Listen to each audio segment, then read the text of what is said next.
program kahit hindi yan magagastos para mag-reflect sa ating uh, defense spending to the GDP, baka sabihin na, Philippines, umabot na ng 10%.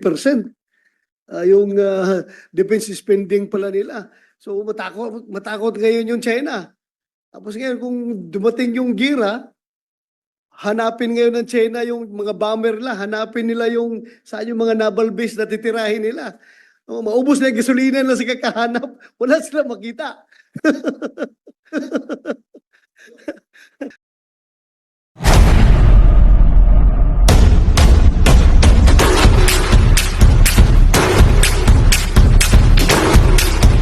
Bakit binawasan ng malaki ang budget para sa modernisasyon ng AFP, samantalang tumitindi ang banta sa West Philippine Sea? May nagkukublibang corruption o may political game na nagaganap sa likod ng mga eksena? Sa video na ito, bubuksan natin ang mga lihim na dahilan kung bakit binawasan ang pondo ng AFP, kung sino ang posibleng nakikinabang dito, at kung paano tayo makakapaghanda para sa posibleng krisis. Welcome sa ating channel, at ngayon ay aalamin natin ang katotohanan sa likod ng kontrobersyal na pagbawas sa budget ng AFP modernization. So yung topic ko, Mr. Chair, yung tungkol lang dun sa AFP modernization program. So kung babaybayin natin, Mr. Chair, from 2010, no, yung mga binabudget natin doon sa modernization program, mula 2010 hanggang ngayon po, no, 2024, meron na po yung meron na po yung 293 billion.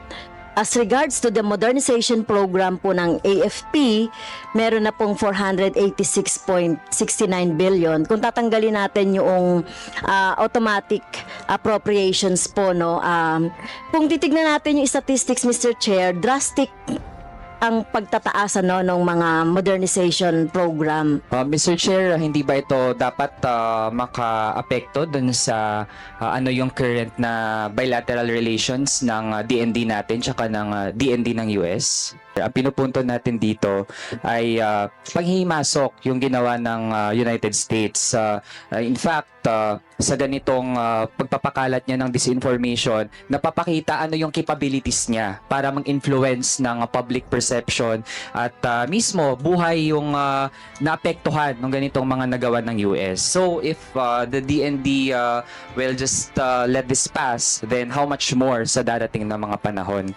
Sa proposal, Mr. Chair, on the broadening of the Mutual Defense Treaty, Mr. Secretary, according po sa inyo, there are ongoing conversations to broaden the interpretations of the Mutual Defense Treaty between the Philippines and the United States in response to China's growing aggression toward Filipino aircraft and vessels in the West Philippine Sea.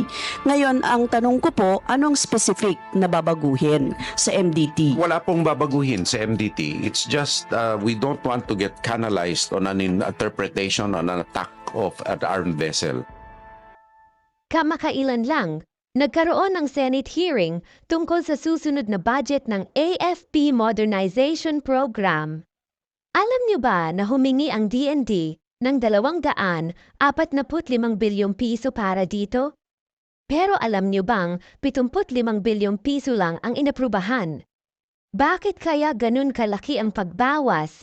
Mukhang may lihim na agenda ang ilang mga mambabatas. Ano sa tingin niyo?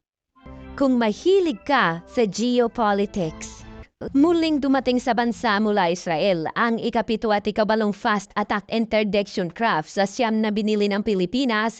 Ito ay upang mapalakas ang kakayahan ng Philippine Navy na magsagawa ng mabilis at epektibong maritime interdictions operation na kumakatawan sa isang mahalagang hakbang tungo sa pagpapalakas ng Self-Reliant Defense Posture Program. Ngunit, kamot na naman sa ulo ang Department of National Defense dahil malaki ang itinapyas na proposed budget nito, kaya apektado ang mga plano nitong makabili ng mga bagong assets tulad ng radar, multi-role fighter at iba pa.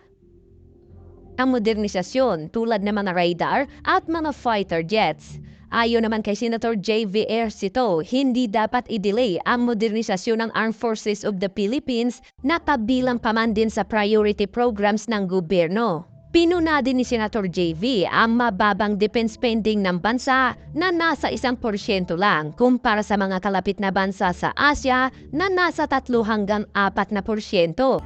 Nagulat po ako kasi yung mga priority programs ng AFP modernization, a big chunk is in the unprogrammed, no? Ang nasa unprogrammed. Para sa akin, Mr. Chair, kung priority programs natin, dapat po nasa line item. And because of the precarious situation in the West Philippine Sea, all the more that we really have to prioritize and give importance to the Armed Forces of the Philippines Modernization Program.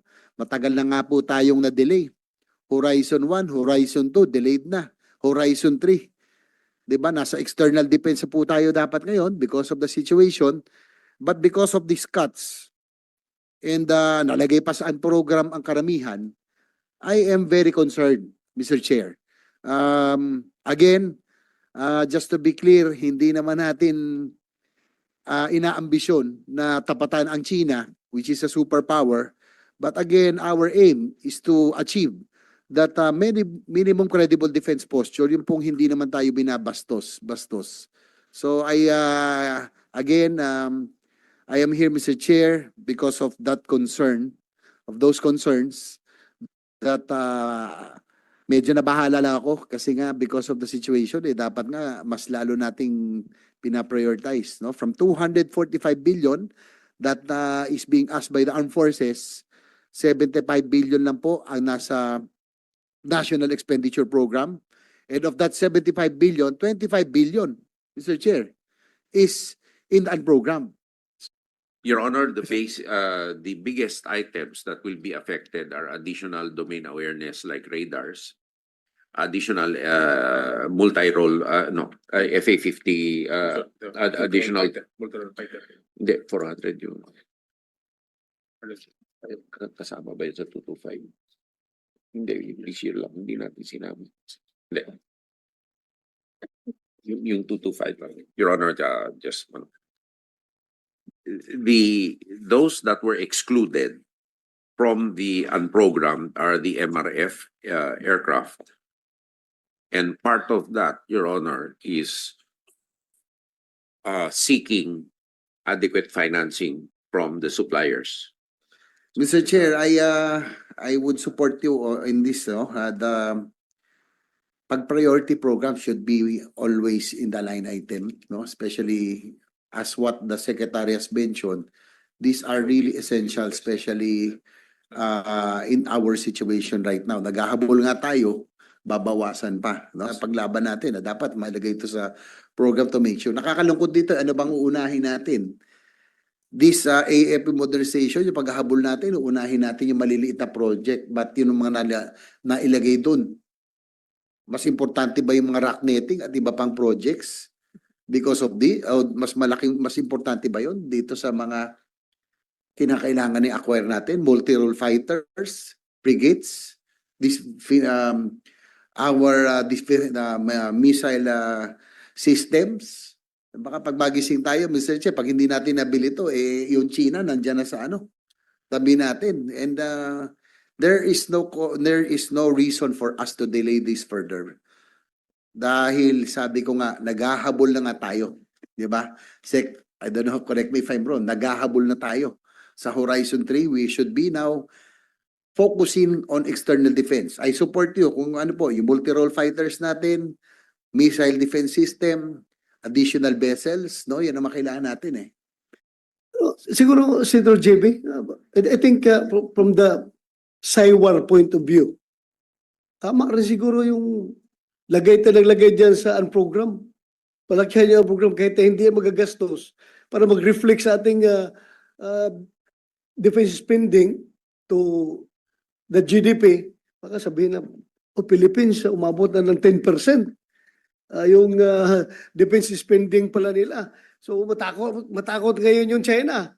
Tapos ngayon kung dumating yung gira, hanapin ngayon ng China yung mga bomber nila, hanapin nila yung saan yung mga naval base na titirahin nila.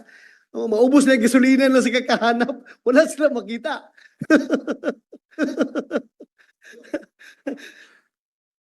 ASEAN sa ASEAN pa lang, huling-huli rin tayo, Secretary, no? Lahat sila nasa 3%, 4%, Yes, sir. 2%, tapos tayo 1%, kulang-kulang 1% pa eh. Lamang lang ho tayo sa Laos and Cambodia. Ang Malaysia, I'm sure they are spending a Mataas lot. po. No? May Mataas submarine din. capability yan.